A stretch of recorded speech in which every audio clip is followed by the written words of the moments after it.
কিশোরী আর বিভূতি রাস্তা দিয়ে হাঁটতে শুরু করেছে গন্তব্য ঠাকুরমশাইয়ের বাড়ি। উদ্দেশ্য নতুন কোনো কল্পন্বেষা। আরে ভাই, পুজো তো এসে গেল, কিন্তু এবারে তো বলছে পুজোতে নাকি বৃষ্টি হবে। পুজোতে বৃষ্টি একদম ভালো লাগে না। পুজোর ও কটা দিন ঘুরে বেড়ানো, আনন্দ করা, ঠাকুর দেখা, সবই ঠিক আছে। বৃষ্টি হলে সব ভেস্তে যাবে। কিন্তু এবারে তো বলছে পুজোতে বৃষ্টি হবেই হবে। তবে কিশোরী ঠাকুর মশাই কি এ ব্যাপারে কিছু বলতে পারবে, করতে পারবে? আচ্ছা, তুমি ঠাকুর মশাইয়ের পছন্দের জিনিস নিয়েছো? ঠাকুর মশাইয়ের জন্য পাসিং শো নিয়েছি, আর গরম গরম জিলিপি নেব। ওই যে দেখো মিষ্টির দোকান কেমন জিলিপি ভাজছে।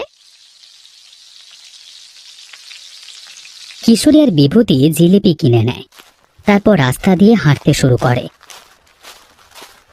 হাঁটতে হাঁটতে পৌঁছে যায় মঠ লেনের গলির মোড়ে।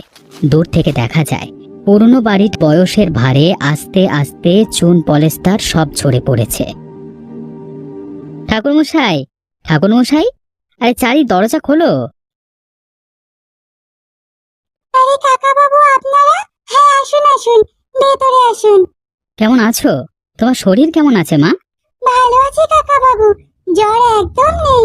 এই নাও, তোমার জন্য জিলিপি নিয়ে এসেছি। ঠাকুরমশাই কোথায়? ওনাকে তো দেখছি না। বাবা একটু বাইরে গেছেন, তোমরা এসে বসো, বাবা এক্ষুনি চলে আসবে। কিশোরী আর বিভূতি খাটিয়ার একপাশে বসে পড়ল। হঠাৎ কিছুক্ষণের মধ্যেই সেখানে এসে উপস্থিত হলো তারানাথ। হাতে কিছু কাশফুল, সেটা নিয়ে টেবিলে সাজিয়ে রাখল। আরে ঠাকুরমশাই, আপনার হাতে কাশফুল? আমার চারি মায়ের বায়না। আমি যেখানে ছিলাম সেখানে হয়েছিল দেখে ওর জন্য নিয়ে এলাম, খুশি হবে। আর কয়েকটা দিন, এবার তো বৃষ্টি হবে কিনা বলুন তো? খুব বৃষ্টি হবে। কিছু করে আটকানো যায় না, আপনি তো অনেক কিছুই পারেন। প্রকৃতির নিয়মের বিরুদ্ধে গিয়ে কোনো কাজ করা একদম উচিত নয়, এতে অনর্থ হতে পারে। ততক্ষণে চারি হাতে করে জিলিপি নিয়ে উপস্থিত হয়েছে। আমার জন্য কাশফুল নিয়ে এসেছো বাবা? আমি নিয়ে যাই। একটু পরে গরম গরম চা আর তেলে মাখানো মুড়ি আনছি, তোমরা কথা বলো। পুজো আর কদিন মাত্র বাকি, তোমাদের কেনাকাটা কত দূর? না, এবারে ভাবছি বৃষ্টি হবে, রং বেরঙের বর্ষাটি কিনবো। সেটাই ভালো হবে। এই কথা বলে সকলে একসাথে হেসে উঠলাম আমরা। ঠাকুরমশাই, এই পুজোর যা আবহাওয়া, একটা পুজো নিয়ে কিছু গল্প হলে হয় না? তোমাদের বারবার বলা সত্ত্বেও তোমরা শুধু গল্প আর গল্প বলো, কখনো বলো না কোনো ঘটনা। আরে আমার জীবনে এগুলো সব সত্য ঘটনা। না না ঠাকুর মশাই, সেভাবে বলেনিও। আমি জানি, তবে তোমাদের আমি আজকে যে ঘটনার কথা বলবো সেটা অনেক দিন আগের। তখন আমি সবে সাধু সঙ্গ শুরু করেছি। বাড়ি ছেড়ে বেরিয়েছি প্রায় 2 মাস হলো। এবার ভাবছিলাম বাড়ি ফিরবো। তখন অনেক দিন করে বাড়ি ছেড়ে থাকতেও পারতাম না। বাড়ির সকলের জন্য মন খারাপ করত। পূর্ব বর্ধমানের প্রত্যন্ত গ্রাম আলমপুরের পাশ দিয়ে যখন আমি ফিরছিলাম, শরীর আর মন খুবই ক্লান্ত হয়ে পড়ায় আমি সেখানে আশ্রয় খুঁজি একটা পুরনো ভাঙা মন্দির দেখে আমি সেখানে প্রবেশ করি। মন্দিরটা দেখে আমি ভীষণ অবাক হই। মন্দিরটা প্রায় ভগ্ন দশা, বটগাছ আষ্টে পৃষ্ঠে জড়িয়ে ধরেছে। মন্দিরের ভেতরে কোনো দেবীর মূর্তি ছিল না। আমি মন্দিরের ভেতরে বিশ্রাম নেওয়ার জন্য প্রস্তুত হচ্ছি, এমন সময় সেখানে উপস্থিত হয় একটা মধ্যবয়স্ক লোক। বাবা ঠাকুর, আপনাকে আমি সেই দূর থেকে দেখতে পেলাম, আমি তাই এখানে এসে উপস্থিত হলাম। বলছি, এই জায়গাটা ভালো নয় বাবা ঠাকুর। আমি আসলে বিশ্রাম নেব বলে প্রবেশ করছিলাম, যা ভগ্ন দশা। আসলে বাবা ঠাকুর, জায়গাটাতে সাপখোপের বড্ড ভয়। আপনি আমার সাথে চলুন আমার বাড়িতে। আমি আর না করলাম না। ওনার সাথে ওনার বাড়িতে এলাম। ওনার বাড়ি সেখান থেকে কিছুটা দূরে। মস্ত বড় বনেদি বাড়ি, বড় বড় দালান, জমিদার বাড়ি বলে মনে হয়। বাড়ির বারান্দায় আমরা দুজনে বসলাম।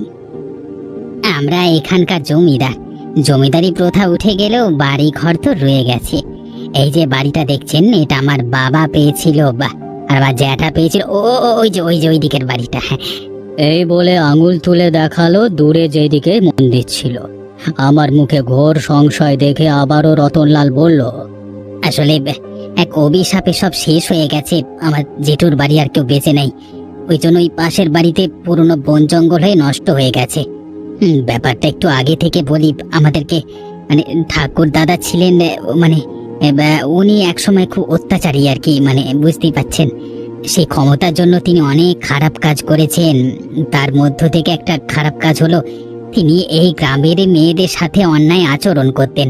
এইভাবেই একটা মহিলা গর্ভবতী হয়ে পড়েন এবং নিজের আত্মসম্মান রক্ষা করবার জন্য ওই মহিলাকে নাকি জ্যান্ত মাটির তলায় চাপা দেন। ওই মহিলার অভিশাপে এই সমস্ত শেষ হয়ে গেছে। আর ওই যে মন্দির দেখছেন, ওই মন্দির আগে দুর্গা পুজো করা হতো।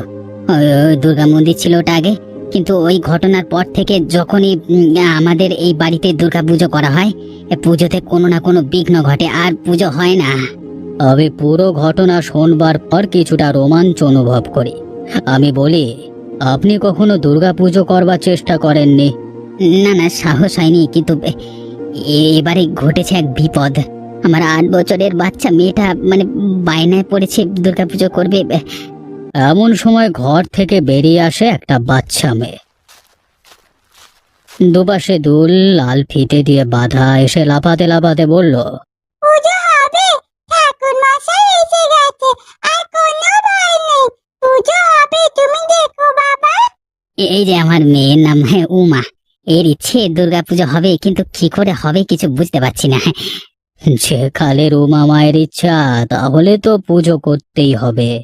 কিন্তু যতবারই আমি দুর্গা ঠাকুর তৈরি করবার জন্য বলতে গেছিলাম, ততবার ঠাকুরের মূর্তি করা যাচ্ছে না, ভেঙে ভেঙে পড়ে যাচ্ছে। আমি তো খুবই চিন্তিত। আমি একটু ভেবে নিলাম, তারপরে বললাম, আপনি একদম চিন্তা করবেন না, দেখছি আমি কি করতে পারি। আমার কথা শুনে রতনলাল বাবু একটু আশ্বস্ত হলেন। সেই দিনই রাতের বেলায় খাওয়া দাওয়া করে ওনাদের অতিথিশালায় আমি বিশ্রাম নিচ্ছিলাম। হঠাৎ মনে হলো কেউ যেন আমাকে বলছে, অনেক কাল হলো এই বাড়ির পুজো পাইনি আমি। আমি চাই এই বাড়ির পুজো পেতে এই বাড়িতে পুজো হোক। তারানাথ, আমার পূজা যেন এই বাড়িতেই হয়। মাগো, আমি যথাসাধ্য চেষ্টা করব, তুমি তুমি সহায় হও মা, আশীর্বাদ করো আমাকে। হঠাৎই তখন আমি শুনতে পাই এক ভয়ঙ্কর কণ্ঠ, যে কণ্ঠ বলে ওঠে, যে বাড়িতে নারীর অপমান করা হয় আর স্বয়ং দেবী তা দাঁড়িয়ে দাঁড়িয়ে দেখে, সেই বাড়িতে আমি পুজো কখনো হতে দেব না, দেব না। দেখে তার কত বড় সাহস, এই বাড়িতে পুজো করে। আমি এই ভয়ঙ্কর কণ্ঠ শুনে চমকে উঠি। আর এমন সময় দেখি এই ঘরের ভেতরে হন্তদন্ত করে প্রবেশ করে রতনলাল বাবু। শুনেছেন শুনেছেন আপনি এরকম? আমরা আমরা 2-3 বার শুনেছি। কি ভয়ঙ্কর ব্যাপার বলুন তো। তাহলে কি পুজো হবে না? হবে হবে, মায়ের যখন স্বয়ং ইচ্ছে পুজো হবে। আমি কথা দিচ্ছি পুজো হবে। আমাকে একবার মৃৎশিল্পের কাছে নিয়ে যাবেন? কালকে সকালেই যাব। এরপর আমি আবারও শুয়ে পড়লাম, ঘুমিয়ে গেছিলাম। একদম ভোরবেলায় পাখির ডাকে ঘুম ভাঙলো।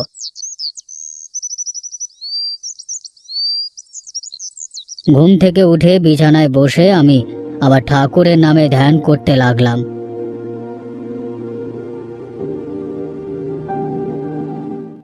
তারপর সকালবেলায় রতনলাল বাবুর বাগিচায় ঘোরাফেরা করছিলাম। কত পাখি, ফুল, এত মনোরম সুন্দর বাগান দেখে মনটা ভরে গেল। হাঁটতে হাঁটতে গেছিলাম সেই পুরনো ভাঙা জমিদার বাড়ির অংশের চারিদিকে, ভেঙে পড়েছে একদম নিষ্প্রাণ। দেখেই মনে হচ্ছে কিছু একটা খারাপ ঘটেছে। আর সেই জায়গায় রতনলাল বাবুর বাড়িতে এখনো প্রাণ আছে। আমি ওখানে দাঁড়িয়ে দাঁড়িয়ে সবটা দেখছিলাম। হঠাৎ আমার কানের কাছে কেউ যেন বলে উঠল, কোনো মতেই আমি এখানে পুজো হতে দেব না। চলে যা, চলে যা এখান থেকে। এই অভিশাপ ওদের কুড়ে কুড়ে খাবে। এবারে তো আমি ওদের প্রাণ নিয়ে নেব। এই কথা শুনেই আমি চমকে উঠি। হঠাৎ কখন আমার পেছনে উমা এসেছে। তার আচমকা এই খেলার ব্যাপারে ভীষণ ভয় পেয়ে যাই আমি। ভয় পেয়ে গেছো তুমি? ভয় পেলে কি করে হবে? চলো, বাবা তোমাকে যাচ্ছে। আমি চলে আসি রতনলাল বাবুর কাছে। উনি বাইরের ঘরের বারান্দায় বসেছিলেন। আমাকে দেখে বললেন, গিন্নি, চা জল খাবার হলো? যাও উমা, মাকে জিজ্ঞেস করো তো। ছোট্ট বাচ্চা বিনি দুটো নাড়িয়ে নাড়িয়ে চলে। আমিও ব্যস্ত হতে না বললাম। কিছুক্ষণ পর অন্দরমহল থেকে খাবারের ডাক এলো, লুচি মিষ্টি, আলুর দম, ঘুগনি। এত কিছুর আয়োজন দেখে আমি বললাম, কি করেছেন আপনি? এটা আর এমন কি, তাড়াতাড়ি খেয়ে নিন, ঠান্ডা হয়ে যাবে। গরম গরম ফুলকো লুচি, ঘুগনি, আলুর দম পেট ভরে খেলাম। তারপরেই গেলাম আমরা তিনজনে সেই মৃৎশিল্পের বাড়ি। রতনলাল বাবুকে দেখি উনি বেরিয়ে এলেন। কাজটা কি হচ্ছে, করতে পারছো? এই না বাবু, মাটি কিছুতেই গায়ে লাগাতে পারছি না, ঝরে ঝরে পড়ে যাচ্ছে। কষ্ট করে তৈরি করে ঘুমোচ্ছি, সকালে উঠে দেখি সব আবার আগের মতো। ইনি কে বাবু? এনাকে তো ঠিক চিনলাম না। ইনি একজন তান্ত্রিক বাবা। বলতেই পারেন আমার সমস্যার সমাধান ইনি হয়তো করতে পারবেন আর কি। তাহলে তো খুবই ভালো। পুজো আর কটা দিন বাকি, আমি এখনো মাটি দিতে পারলাম না মায়ের গায়ে। কি জানি মায়ের কি ইচ্ছে। তাহলে কি ঠাকুর তৈরি করবার পরও সব নষ্ট হয়ে যাচ্ছিল? উনি তো তাই বললেন। যেভাবে তৈরি করুক না কেন, মাটি ঠাকুরের গায়ে একদমই লাগছিল না। আশ্চর্যের ব্যাপার ছিল এটা। ওখান থেকে আমরা ফিরে আসি, তারপরে বিকেল বেলায় ঘুরতে ঘুরতে আবারও আমি সেই ভগ্ন প্রায় রাজবাড়ির দিকে গেলাম। কিছুই বুঝতে পারছিলাম না। ওনার তো প্রতিশোধ নেওয়া হয়ে গেছে, সব শেষ হয়ে গেছে। তারপরেও কেন যে এরকম হচ্ছে, হঠাৎ শুনতে পাই সেই মহিলা কণ্ঠ। হবে না, কিছুতেই এই পুজো হতে দেব না। না। আমি লক্ষ্য করলাম দূর থেকে উমা ছুটে ছুটে এদিকে আসছে। কিন্তু হঠাৎ যেটা চোখের সামনে দেখলাম, সেটা আমি বিশ্বাস করতে পারলাম না। উমাকে একটা কালো ছায়া ঘিরে ধরেছে। ব্যাস, মাটিতে লুটিয়ে পড়লো। আমি ছুটে গেলাম তার কাছে। ও মামা, ও মামা!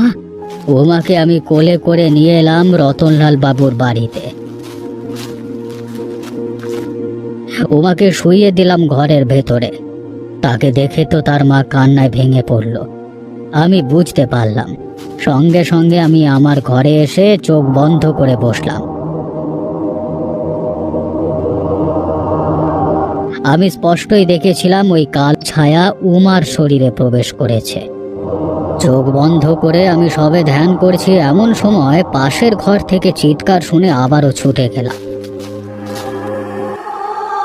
ঘরের ভেতরে উমার ভয়ঙ্কর রূপ। রতনলাল বাবু তার স্ত্রী ভয়ে কাঁদছে। এ বাড়িতে পুজো হবে না, ওই দেবীকে আমি পুজো নিতে দেব না। এই পুজো সম্ভব নয়, সম্ভব নয়। পুজো করলে এই মেয়ে প্রাণ যাবে। দেবী বলে যাকে তোমরা বলো, সে শুধু পাথরের মূর্তি, সে কিচ্ছু করতে পারে না। না না, পুজো হবে না, পুজো হবে না, হবে না। উমা হঠাৎই অজ্ঞান হয়ে আবারও বিছানায় লুটিয়ে পড়ল। আমাকে দেখে রতনলাল বাবু বলল, আমি পুজো করব না, আমি পুজো করব না। অনেক কষ্ট করে আমি আমার মেয়েকে পেয়েছি, পুজোর দরকার নেই ঠাকুর মশাই। কিন্তু সেদিন স্বয়ং দেবী আমাকে বলেছিল এই পুজো পেতে চান উনি। আমি কি করব বুঝতে পারছি না। আমি ঘর থেকে বেরিয়ে আসি, রতনলাল বাবু আমার পেছু পেছু আসে। কি হয়েছিল বলুন তো? এমন কিছু নিশ্চয়ই হয়েছিল যেটা তোমরা আমাকে বলছো না। আসলে তখন দুর্গা পুজোর সময় ছিল। অষ্টমীর দিন আমার ঠাকুরদার কাছে সেই মেয়ে কাঁদতে কাঁদতে এসেছিল।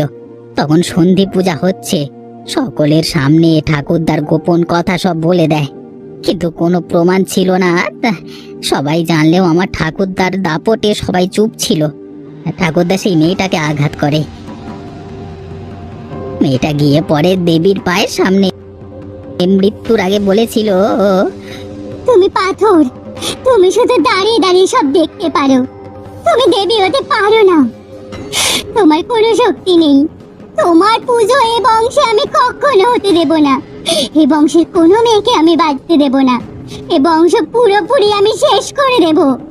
এরকে জমিদার বাবুর হুকুমের আগের চোটে টানতে টানতে জমিদার বাড়ির পেছনের মাটিতে পুঁতে দেওয়া হয়েছিল।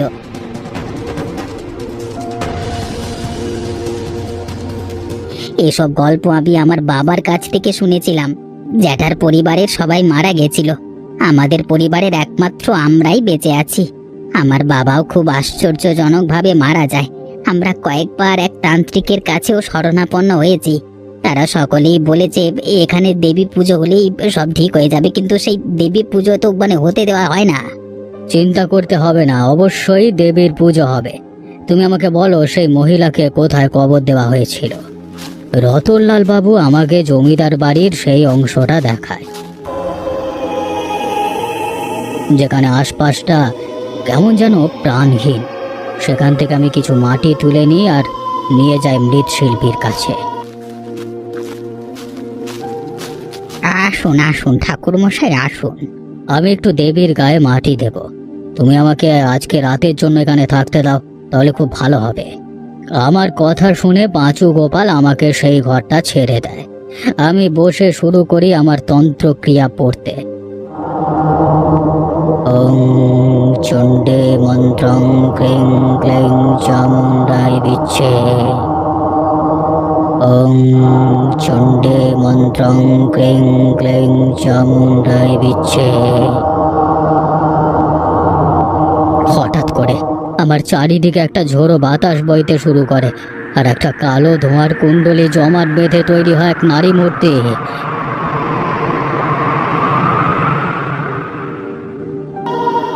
ওই বংশ আমি শেষ করে দেব, তুই বাধা দিতে আসিস না। ক্ষমা করে দাও মা, সবাইকে ক্ষমা করে দাও। ক্ষমাই পরম ধর্ম। তুমিও শান্তি পাবে। অনেক দিন থেকেই তুমি এখানে বন্দি। যাদের শাস্তি দেওয়ার দিয়ে দিয়েছো, এদের তো কোনো দোষ নেই। আর উমা তো তোমারই এক রূপ। আমার রূপ? তোমার পেটে যে সন্তান ছিল, তোমার তাকে মনে মনে তো কল্পনা করোনি। তাহলে তুমিও চেয়েছিলে তোমার এক কন্যা সন্তান হোক তোমার মতো, কিন্তু কোনো কারণে সে স্বপ্নে ব্যাঘাত ঘটেছে। ক্ষমা করে দাও এদের মা, পুজো হতে দাও, এতেই তোমার মুক্তি। মা, মুক্ত হও, তুমি মুক্ত হও। আমি চোখ বন্ধ করে বিড়বিড় করে মন্ত্র পড়তে শুরু করি। ওম ত্রয়ম্বকং যজামহে সুগন্ধিং পুষ্টিবর্ধনং উর্বরিকমেব বন্ধনং মৃত্যুমুখং। আর সেই মাটি নিয়ে গঙ্গা জল মিশিয়ে আমি দেবীর গায়ে লাগাতে শুরু করি।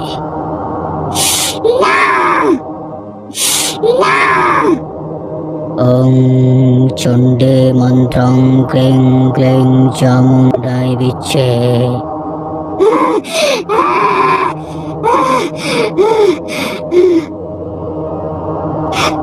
ঠিক আছে, তবে তাই হোক। আবারও ফিরে এসো মা, আবারও ফিরে এসো এই পৃথিবীতে। তারপরে আস্তে আস্তে সব ঠিক হয়ে যায়। মৃৎশিল্পীকে ডেকে ঠাকুরের মূর্তি তৈরি করা হয়।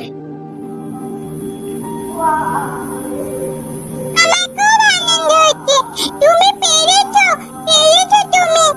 কি পেরেছি আমি? আমার না মাকে দেখে খুব কষ্ট হতো, ভীষণ কষ্ট পেত। আমি মুক্তি পেলেও আমার মা মুক্তি পায়নি। তোমাকে অনেক অনেক ধন্যবাদ আমার মাকে মুক্ত করার জন্য। মানেটা কি? কিছুই তো বুঝতে পারলাম না। বড়ই আশ্চর্য ব্যাপার। এই পৃথিবীতে অনেক কিছুই আশ্চর্যজনক। আসলে এই উমাই ছিল সেই মহিলার গর্ভের সন্তান। যে মহিলা আত্মা অশান্ত ছিল, প্রতিশোধ স্পৃহায় উন্মত্তের মতো হয়ে গেছিল। তাই তিনি মুক্তি পাননি, কিন্তু উমা পেয়েছিল। তাই সে চেয়েছিল তার মাকে মুক্ত করতে। তাই সেই দুর্গা পুজো করতে চেয়েছিল, আর আমার কাছে সাহায্য চেয়েছিল। এক জন্মে নারীর টান ছিল বলেই তোমাকে সেই মহিলা তাড়াতাড়ি বশীভূত করতে পেরেছিল, কিন্তু তার কোনো ক্ষতি করতে পারিনি। বড়ই আশ্চর্য ঘটনা। হ্যাঁ, আজকের ঘটনাটা একদম অন্যরকম। পৃথিবীতে যেমন ভালো কিছু আছে, তেমন খারাপও আছে। আর সেই খারাপ মাঝে মাঝে ভালোর ওপরে ভারী হয়ে পড়ে।